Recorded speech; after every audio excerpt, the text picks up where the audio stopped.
video. There's Troy. It's been about a minute.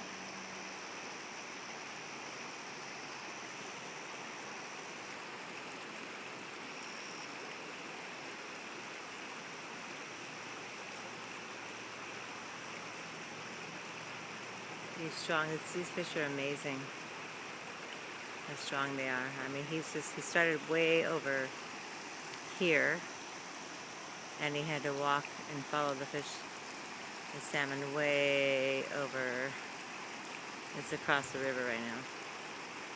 So he is over. Where is he? Right there. This video doesn't zoom in, so I hope we can get a good shot.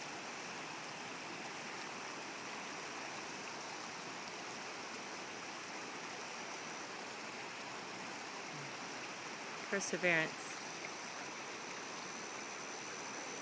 What I teach my students to do. It's irritating when you're waiting on the side, but it's definitely something to respect.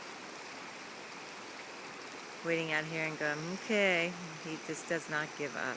It's amazing.